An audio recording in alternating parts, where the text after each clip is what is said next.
the Cannabis Business Coach.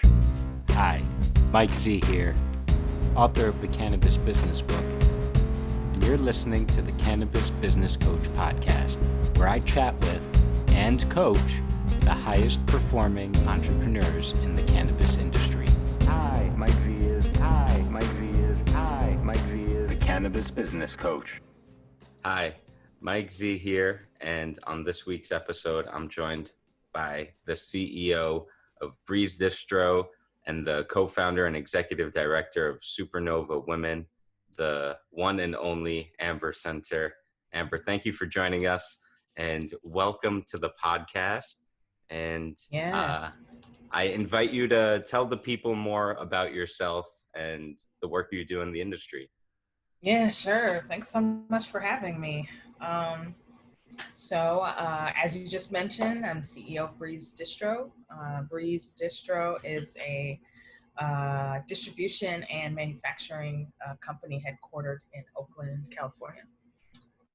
We also have a delivery service called Shady Pines Box Club, which is a subscription box service that gives our supplies our members with cannabis every month. So it's been really fun, awesome business that we launched on 4/20.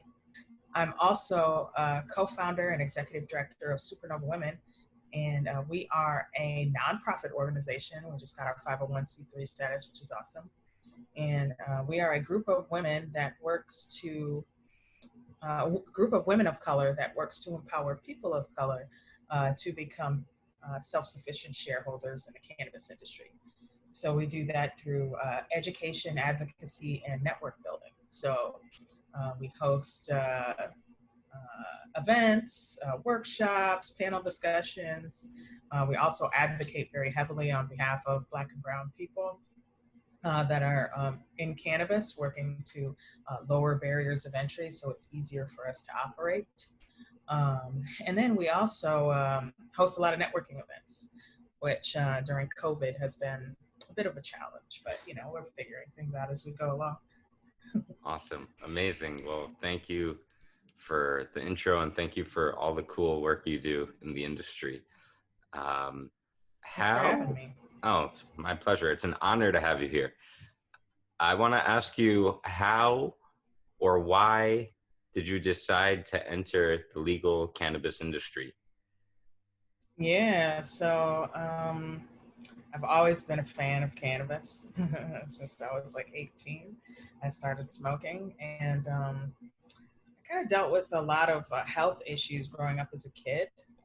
And when I started smoking weed, I just felt immediately better, and they all went away. And I remember being so upset. It was like I was happy, but I was extremely upset at the same time. And I was upset because I had been taught that cannabis was bad and it was wrong. And, I was always like straight A student when I was in school.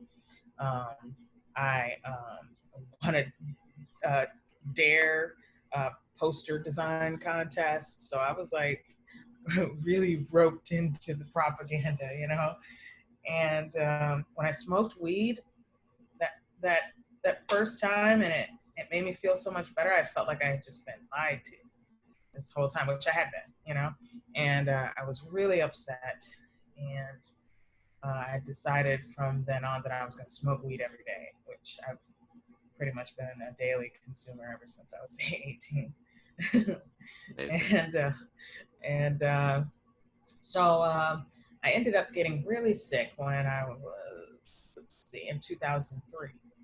I was 33 years old, and I was diagnosed with lupus and Lyme disease, which is crazy. I got Lyme disease when I was working on a farm, and I feel like that might have activated the lupus. So I was trying to figure out what I was going to do. I was living in Chicago at the time, and I had a friend. I was a blogger, an avid cannabis blogger. And I had a friend who had a cannabis company here in Oakland. And I posted on Facebook like, hey, friends, I was just diagnosed with lupus. I need to get out of Chicago because I was very hyperactive to the cold. And one of my friends was like, or actually, I was looking to move to Atlanta. And my friend out here in California was like, hey, why don't you consider California? And of course, like I've always wanted to live and move to California. I just didn't have a way. There was no opportunities for me here. And he's like, you could come work for me. And I was like, oh my gosh. So I took him up on his offer and I moved to California in February of 2014, doing sales and marketing for an edibles brand. And once I was here, it took me about 6 months for my health to kind of level out, but I knew that I really needed to be here to have access to all the cannabis products that were on the market, and just the temperature, the climate here is much better for me in dealing with my illness. So I moved here and started my cannabis journey. Amazing. That's awesome. So fast forward to today, I'm wondering, what's it like being Amber Center, running a product company in California? You got the Congo Club sitting right behind you. Yeah, so right. I'm curious to hear more about, like what's the day-to-day like, and what's it like being you today? Today, okay, let's see what I got today. I got up this morning, watered all my plants in my garden. not cannabis garden, but actually vegetables and flowers garden. I've already taken a few phone calls. I have a friend who's the owner of Cookies. She's called me this morning, Cookies Oakland. So that's, and we were just talking dispensary stuff. Let's see, as soon as I finish up this podcast, I've got to book it to Oakland, and we're buying a building. And so I'm doing my official walkthrough of the building today, and checking out those things. And then it was kind of crazy here. Not kind of crazy, very, very crazy here in Oakland last week. We had a lot of civil unrest and riots and looting and robberies and all kinds of stuff happening. So we moved our inventory to Central Valley, California. And now I've got to go and pick it up after I do my walkthrough and move our inventory back into Oakland. So, and then calls, and working on, we got a city contract with the city of Oakland to run a social equity shared kitchen for social equity manufacturers. And I'm in the paperwork thick of that right now. So I've got to shore up a bunch of things this afternoon with that.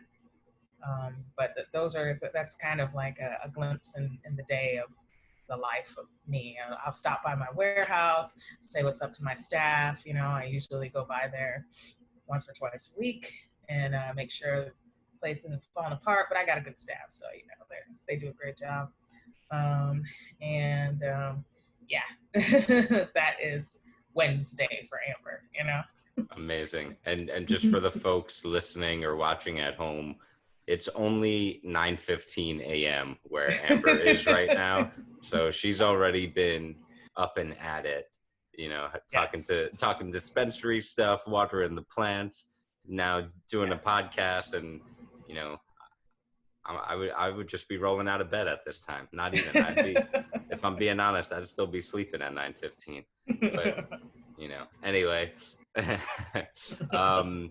Amber, you mentioned it a little bit as far as, the riots and protests and all the stuff that's going on right now everywhere. And I know in Oakland and the Bay Area, I imagine like every big city, there's a lot of stuff happening. But, 2020, even before the George Floyd and, all the stuff that has resulted, 2020 has been a crazy year, to say the least, right? With pandemic and everything. So I'm curious if you could speak a little bit about how that's impacted your business or your businesses. Yeah, sure. It's been really like a wild ride.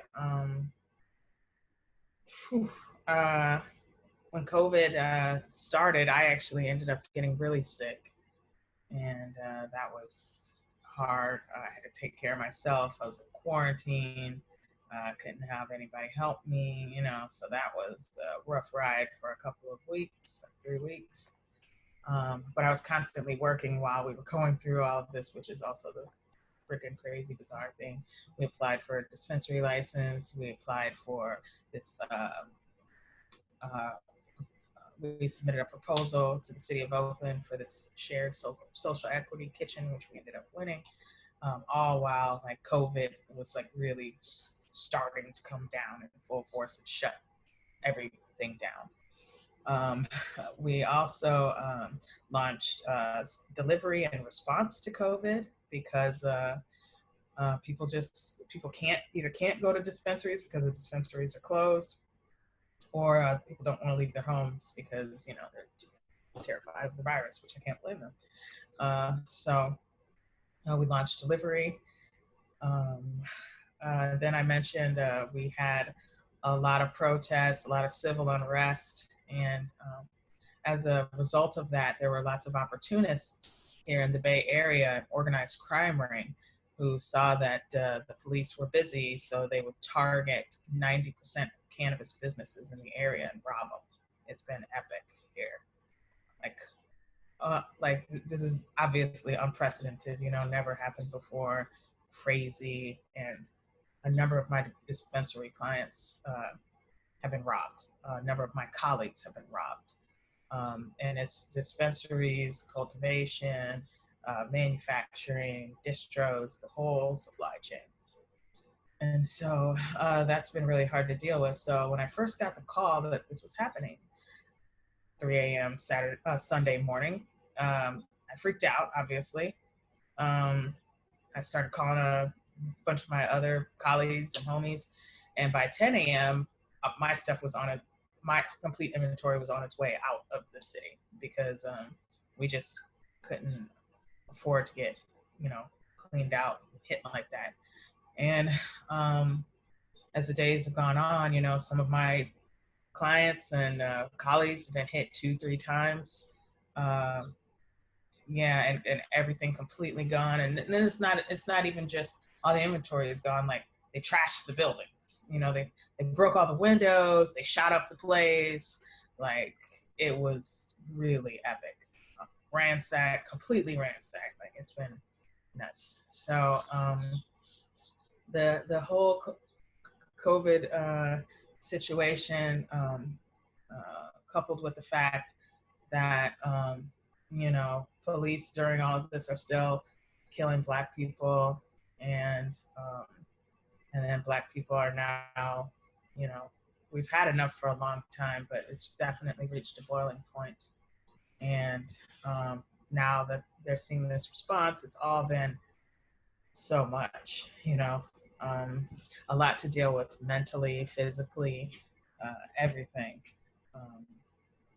And then, the world, the apocalypse happening, world collapsing, people rioting, people upset, people tired of being in their homes, people tired of police treating Black folks and citizens the way they've been doing. Like it's just been all of it, so much weight. And but we're, mentally I'm trying to stay in a good place, which is why I remodeled my backyard. and put a bunch of flowers everywhere because I needed a nice sanctuary to retreat to and go to amongst the craziness of everything and what's happening. And I've been doing okay. Wow. Not great, not terrible, but okay. Okay. Wow. Well, that is heavy, and I'm gonna take a deep breath, and I invite you to just take a deep breath because I can't imagine going through all of that and just the state of things. And just to respond for a sec for the people who may be listening and don't know the history of cannabis prohibition and cannabis injustice so well, I just want to take a moment to say some stuff about that. And to me, it's pretty obvious from looking at the history that America is institutionally anti-Black and institutionally anti-cannabis. And these two things have been merged together for decades. And, I say in the book that cannabis prohibition institutionalized the harm of communities of color and specifically targeting Black and brown men. And, for ever since cannabis became illegal, it was really used to marginalize kind of the other, or, the non-white migrant or whatever. And, I think there's uh, what's going on right now. I think that the one piece that gives me optimism is that it seems like, and again, I have a limited kind of history of seeing the protests and all this kind of stuff, but it seems to me like more people are beginning to understand just how significant and long-standing and pervasive these issues are, and how disgusting and unfair it is. And my hope is that there's in this moment an opportunity for people to understand, like people outside of cannabis, to understand how big a part of all this cannabis has been. And now that cannabis is essential, right? You know, it's like it's essential for everyone to know that we got to get everyone out of jail who has a cannabis related, criminal record, and that these people need to have some kind of restitution, and they deserve access not only to be in the industry, but before even that, just to healing and to resources to undo the trauma of the criminal justice system, which is Absolutely. way worse than the crime, when the punishment is way worse than the crime. So I don't know. I don't think anyone knows really what the solution is there, or what the solutions are. And, We don't know, but we can attempt to put things together to try and do some sort of reparative justice, right? And I feel like social equity programs are a segue into that. Are they perfect? Absolutely not. But we got to start somewhere. So my group, Supernova Women, worked with the city of Oakland to develop the country's first social equity program. And we've been working diligently since its inception 4 years ago to make it better. When it came out, it certainly wasn't perfect, right? But when you're the first to do something, it's going to be a rough road, And now I feel like we're just constantly pushing the envelope, constantly pushing Oakland and the state of California to do more for social equity, to essentially be a model for the rest of the country and what they can look like. So, Oakland has the most social equity operators, obviously, in the country. We have over 150 social equity cannabis businesses here, and it's growing. The number is growing. And with these new programs, like the one that I'm spearheading, the social equity shared manufacturing kitchen, it gives folks an opportunity to make branded products. Now, we know that branded products have the biggest margins in the supply chain. Like, everyone's been kind of getting in and being either a delivery service or a distributor, because those are the lowest barriers of entry. But those are also the smallest margins out of the entire supply chain. So it's like, how do we create a presence on retail shelves so that consumers know this was made by a social equity business, and that they know that they're supporting an actual brand, And so the city of Oakland gave me a $250,000 contract to set up a kitchen, mentor manufacturers that want to come in and make products. So I'm going to help them develop their products, help them come up with their formulations, help them come up with a brand that works. We're also going to look at the data. We're going to look at data and see what makes sense. Like, what are the best selling products in the dispensaries? And then run that against what makes the most sense with what we've got, equipment wise, what we have access to. And we're going to develop these products. And then I am a distributor, so I'll be distributing them throughout my supply channels. And then I also have a delivery service where we can incubate these brands in the form of a monthly subscription box. So this is a pilot, this is something that's new, that's never been done before. I'm sure we're gonna have our fair share of bumps and things along the way, but we're gonna figure it out. And growth is not easy, you know what I mean? Growth is painful, but growth is also progress. And so I'm really looking forward to spearheading this and doing this with the city of Oakland, and hoping that other municipalities across the country follow suit. And then, it doesn't end there. Like that's just cannabis and giving folks opportunities within cannabis. But when we look at the war on drugs and what it did to Black and brown communities, it completely decimated communities. People lost their jobs, people lost their homes, people lost loved ones, people lost their lives. Like, how can we what can we do to repair those things? So, I've been working, and when I say Supernova, we've been working with the Hood Incubator to really push the city of Oakland to do some transformative things, and we're looking long game. So we want grants for housing for people that lost their houses. We want money to go back into the community. We want community organizations that have been on the ground working, helping people with mental health, helping those unhoused folks that have been displaced. Like, that money needs to go back to all of those folks. And that is like phase 2 of this social equity program in Oakland, is redirecting 100% of the cannabis tax revenue to the community. So I'll keep you posted as to how that goes, but that's what we're pushing for. And we have to have these big pie in the sky ideas, or else, like, what are we doing? Absolutely. Wow. I'm happy to just drop the mic and end the episode there, because I think you just said, first of all, kudos to you for being such a boss and doing all this excellent work. And I just want to respond to a few of those things, because I think it's there's a couple of things you said that I really, really want to highlight, which is, one is, a lot of this stuff has never been done before. A lot of everything in this industry has never been done before. And so if you're looking to get into this industry, or if you are in this industry, you have to be prepared to constantly go into the unknown and to try to, you're going to have to fail forward often, because it's never been done before. There is no blueprint. We're all figuring it out.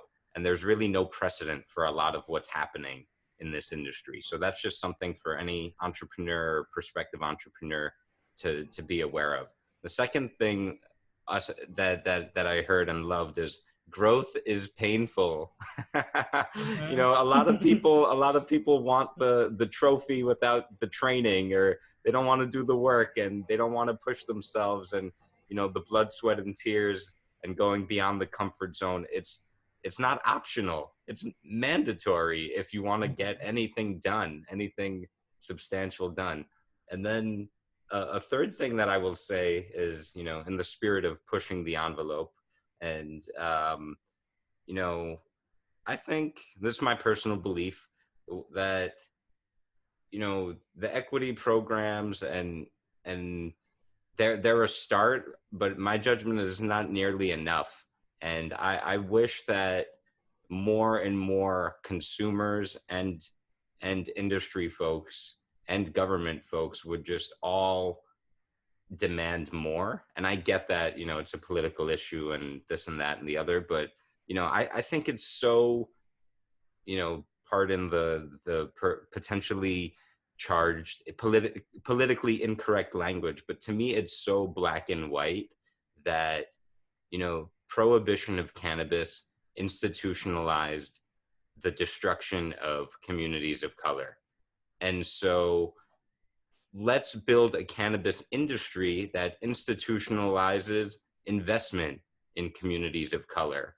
And, how do we do that? And I think it's exactly what you're describing is for, thinking long-term, reinvesting 100% or close to 100% of tax revenue into those communities, and not doing it through like, oh, the government will take care of it, but giving it to the actual community leaders and the organizers that have been on the ground supporting and healing and working in those communities for years.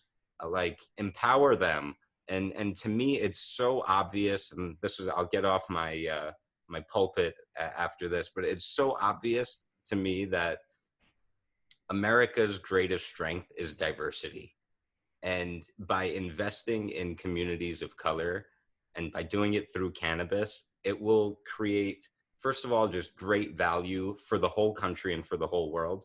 But it will just usher in this paradigm shift of how we see each other and how we interact with each other. And hopefully it could be that, I think it's just a beautiful story for cannabis to be that uniting force. Because in my personal experience, it's like I share some cannabis with someone, we're friends. It doesn't matter their background, my background, their views, my views. We can connect on that thing and find some common ground.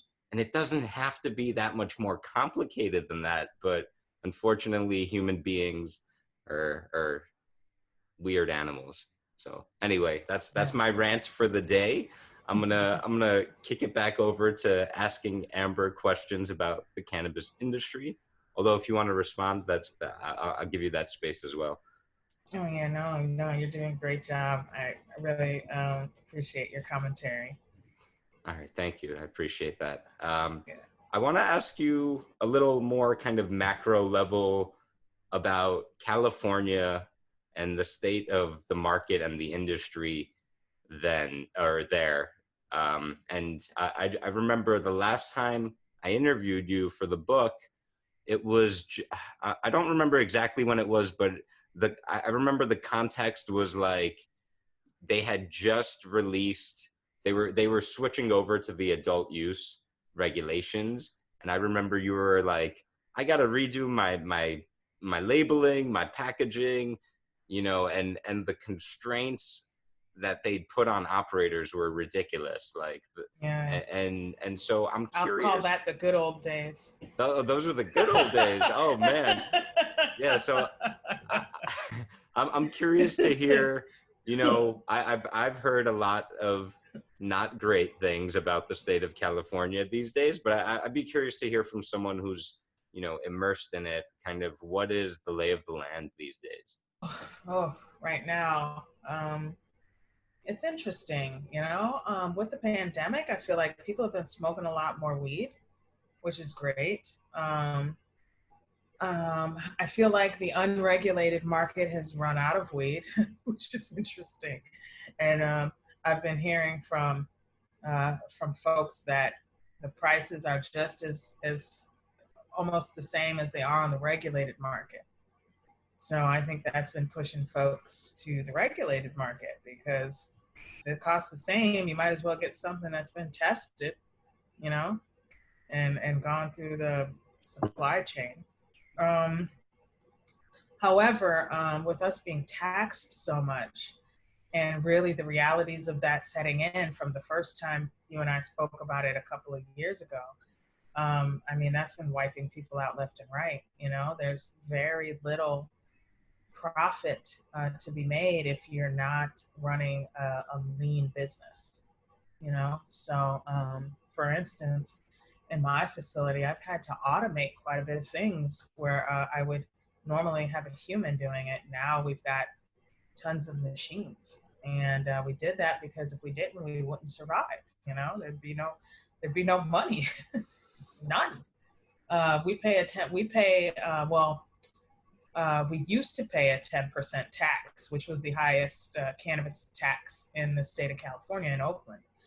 But my group, Supernova, along with the Hood Incubator and OSEP, we all worked as a coalition to apply pressure to city council, and they lowered the cannabis tax for all businesses, but in particular small business and social equity businesses. So now we've got a little bit more breathing room, whereas before we were paying a 10% tax that's been lowered to 6.5%. So that's pretty significant when we're looking at the margins and the numbers here. And but like it's not easy being an operator here. Like not only do we have these crazy threats of being robbed, right, and dealing with all of that stuff, but then we've got these crazy cannabis taxes and all of the cost of compliance, fees, inspections. Like it's just a lot to deal with. So my worries before were, oh, my packaging and my labeling, and now they're like, oh my gosh, like, robberies, um, taxes, unbelievable amount of taxes, and build out of our facilities, and just trying to make sure we're running a business that's in the black, because so many folks are in the red right now.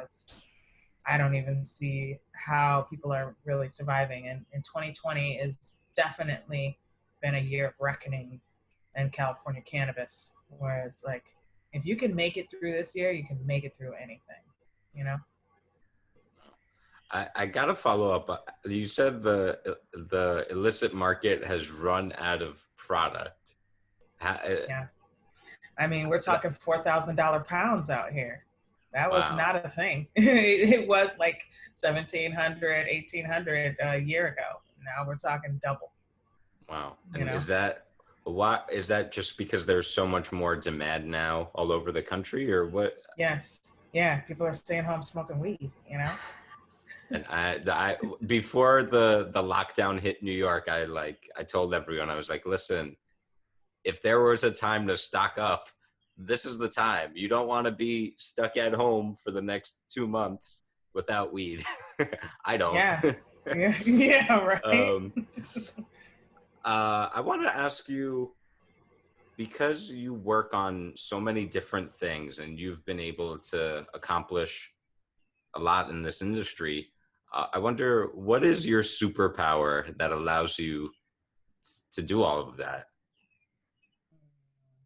Grit. Definitely grit. Like, sure, I get discouraged sometimes, but I never give up. Like, I'm one of those entrepreneurs that I will exhaust every option before conceding and moving on. But I also understand that has to happen quickly, because you can't just sit there and like ruminate over something that's not gonna work out. But I work fast, and I exhaust all of my options before moving on, definitely. But grit is what allows me to do that. Like, just that real, I'm scrappy, and it's really hard to convince me.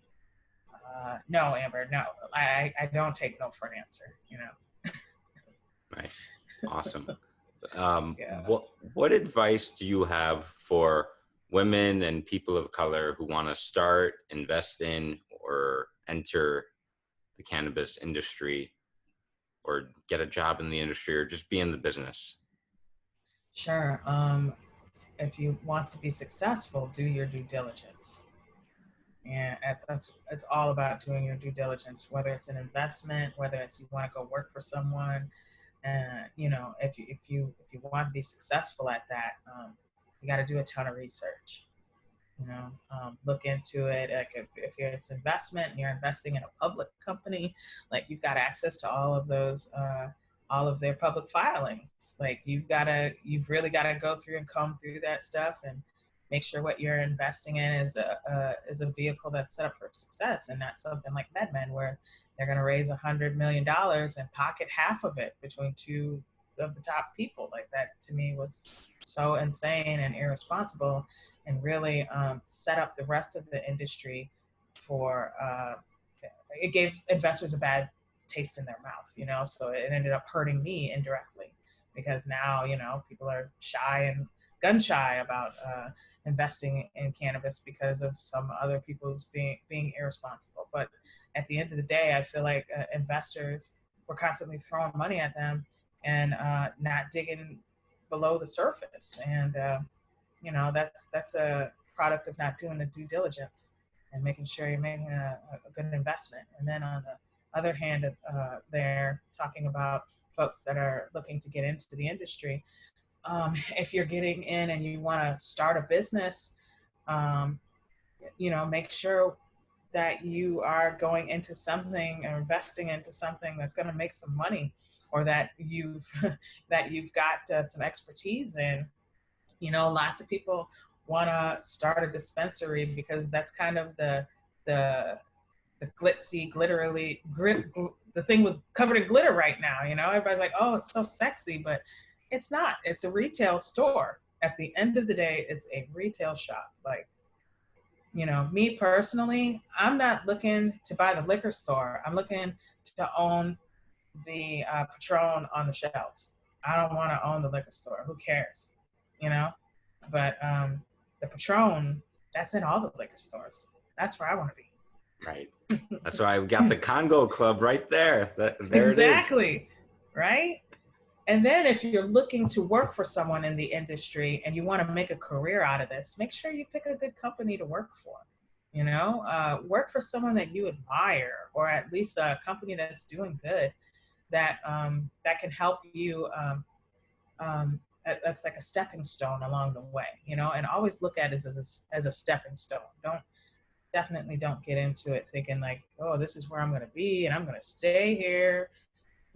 No, like the industry is changing so much and fluctuating. Like, these are stepping stones to greater things. Amazing. I love that advice, especially because in my book, I say the biggest mistake that beginners or new entrants into this industry make is not doing enough research and not being prepared enough. And it's a very complicated industry. You got to really, do twice as much research for cannabis. Amber, I want to ask you real quick to tell our viewers and listeners about some Black-owned cannabis brands that they could support if they are so inclined. Yeah, sure. Let's see. Well, I can talk about some Bay Area brands, so if you ever come and visit Oakland or San Francisco, definitely look out for, there's my brand, the Congo Club, right? It's a sativa brand. I also have a brand called Leisure Life, which is ingestibles as well as flower. Then there is SF Roots, which is a Black-owned cannabis brand in San Francisco. They offer a bunch of smokable products.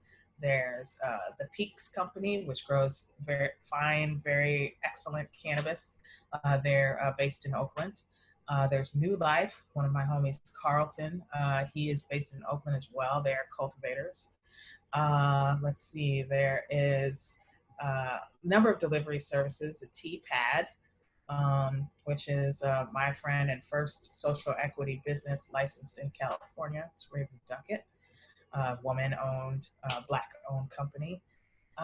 Let's see. There's Posh Green, which is a dispensary in San Francisco. That's run by Reese Benton. She's the first social equity business in San Francisco. There's the Pharmacy in Berkeley, which is run by Sue Taylor. She's a senior citizen, Black woman, first senior citizen to own a dispensary in the United States. First Black woman senior citizen. Let's see. Oh, geez, there's so many. I'm actually pulling up my list here, making sure I. Oh yes, James Henry. Those are my friends. They have vapes. They sell vapes. They're based here in Oakland. Social equity company as well. There's Lobo. They make cannabis cigars. They're also a social equity company based in Oakland. There's Cloud9, which are actually some good friends of mine. We actually work in the same neighborhood. of Oakland, and they're cultivators. They grow cannabis. A number of delivery services, right? New Life, my friend that I was just mentioning as a cultivator, he also has delivery service. Shady Pines Box Club, which is my delivery service. There's Blunts and More, which is the first social equity dispensary in the country. They're in Oakland.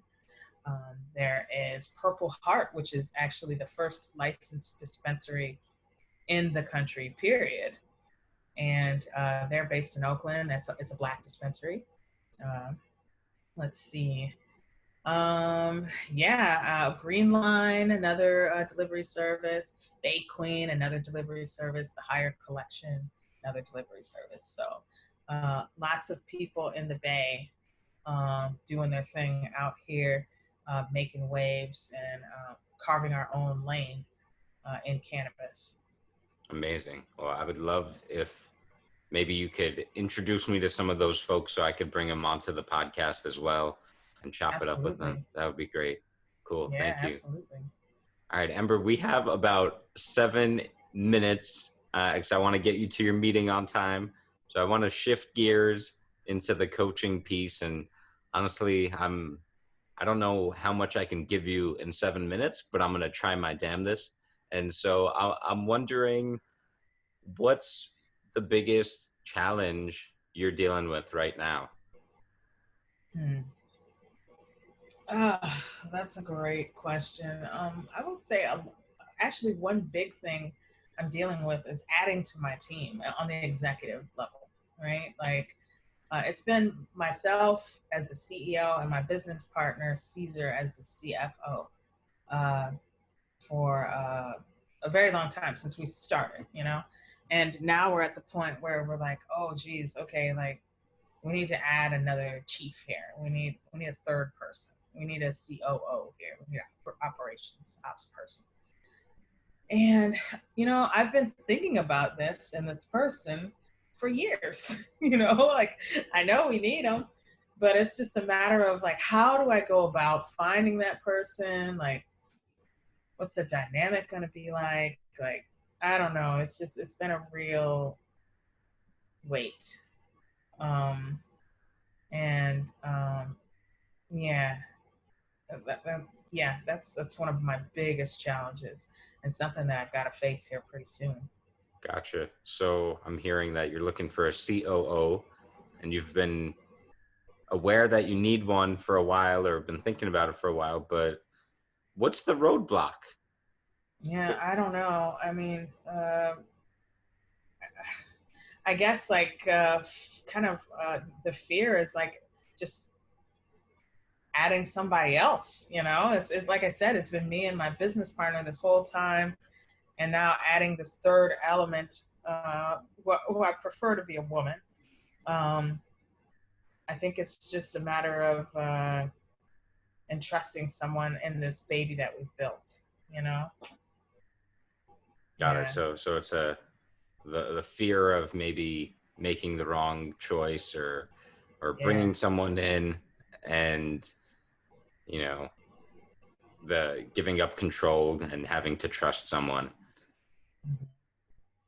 Right. Like we hire staff, I've hired a lot of staff. Well, I'm saying a lot. I only have like 7 employees. So we're still pretty small, but I think my staff is really happy, and I try to take care of them as much as I can and meet their needs as adequately as we can, And I think the fear in adding a person is that I just want to make sure that they mesh well with our personalities, My business partner is a bit quirky. I'm a bit quirky. Aren't we all, right? Yeah. Especially you got to be crazy if you're going to work in cannabis. Oh, yeah. Oh, yeah. So I got this, don't grow up. It's a trap. It's It is a trap. Amber, I heard you say earlier that you have a great staff. And what allowed you to make those hiring decisions in a good way?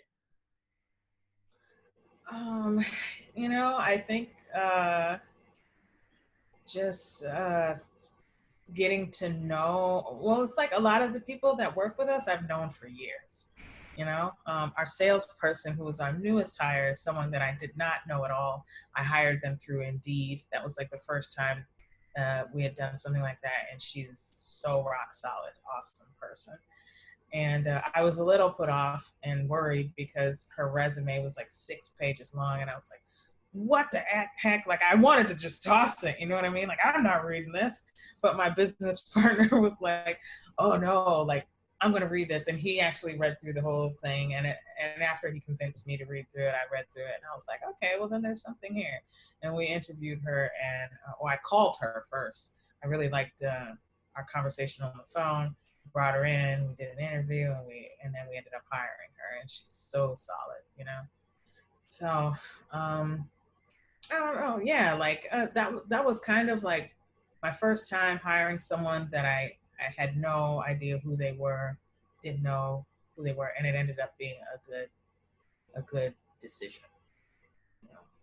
Got it. And maybe it's just that, being gun shy, because I don't know of anyone in my network that would be a good COO. So now I know I have to go outside of my network to find someone.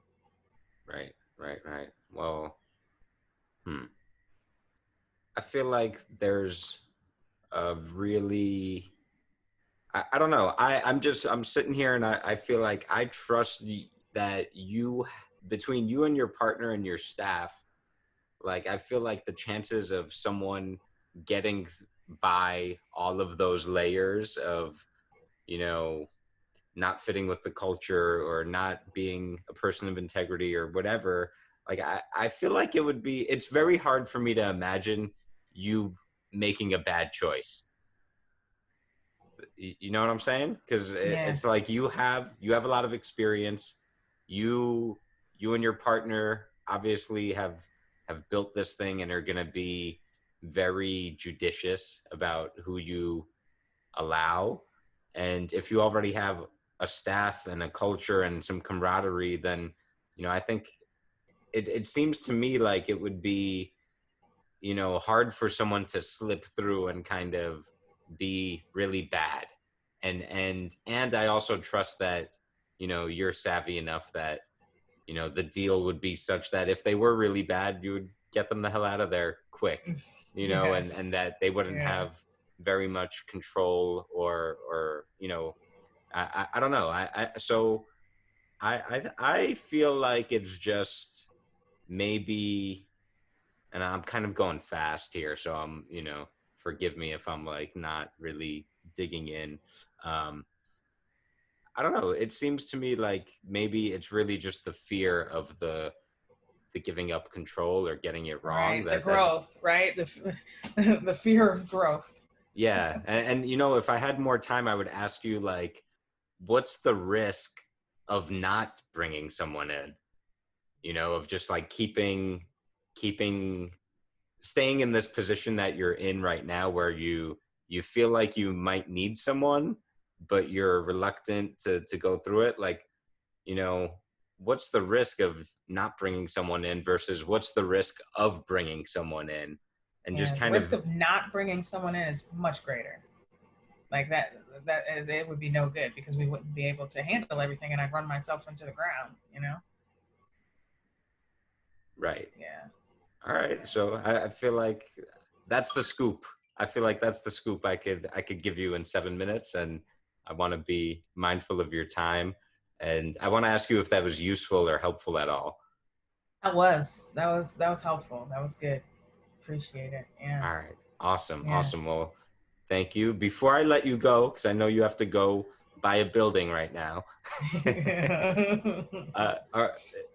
I wanted to offer you the chance to, say any parting words, or maybe, say anything to the people that maybe we didn't cover, or whatever, just close us out, if you will. Yeah, sure. Shoot for the moon. Definitely shoot for the moon. I'm always amazed at the progress that we make, but then I'm also not really amazed, because this is a new industry and we can create the world we want to live in, and we can do whatever we want. So the more that I sit in that and then I believe in that, the more we make things happen. So shoot for the moon. Amazing. I love that. And that's in line with what you told me when we spoke about, for the book, where you said that this industry creates an opportunity to create your own world and to build the world and life that you want for yourself. And that's certainly been my experience. And I want to encourage anyone who's listening or watching that this plant and this industry, as a result of the plant, provide that opportunity to create the world you want and create the life that you want. And it's for real. It doesn't come easy. You got to put in a lot of work for sure, and there will be pain and struggle, but it's possible. And I want to add one last piece, which is, if you have any doubt that one person can make a difference, well, then you've just met Amber Center, who is living proof, because she's had a lot of impact in this industry as an individual, and I have no doubt will continue to do so. So, let that inspire you to see your own power and to get involved in this industry, or even in the advocacy. Forget the industry, fuck the industry. Get involved in advocacy first and foremost, and make a difference in the world. And then if you want to do some business in cannabis and make some money, then go do that. So that's my closing piece. And actually, I got one last thing for you, Amber, before I let you jump, which is, maybe this is like, old news for you, or something that's like obvious and simple, but what I would encourage you to do, and this is what the advice I give anyone if I'm like ever doing dating coaching or relationship coaching, is, like, make your wish list of who is this person that you're looking for and what qualities do they have. And just making the list and knowing what you're looking for, I find, makes it much easier, because then you kind of, I believe in like the whole manifesting kind of thing. And once you write it out, maybe you'll attract that person, or at the very least, when you see that person or when you come across that person, you'll know, oh shit, this is who I'm looking for, because you've had the checklist ready. So I don't know if that's helpful, but that's That is helpful. And I'm going to do that today. Amazing. That's what I love. And on that note, Amber, thank you so very much for being you and for being here with me today. And best of luck with the building and with everything you're doing. And I can't wait to get to the Bay Area sometime soon and try your bud. I've been seeing it all over Instagram and all over social media. I gotta try it. I'm looking forward to that day. Yeah, thank you for the discussion this morning. This is a nice start to my day. Thank you. Thanks. Amazing. Thank you, Amber. Yeah. Have a good day. Hi, Mike Z is. Hi, Mike Z is. Hi, Mike Z is the cannabis business coach. Hi, Mike Z is. Hi, Mike Z is. Hi, Mike Z is the cannabis business coach.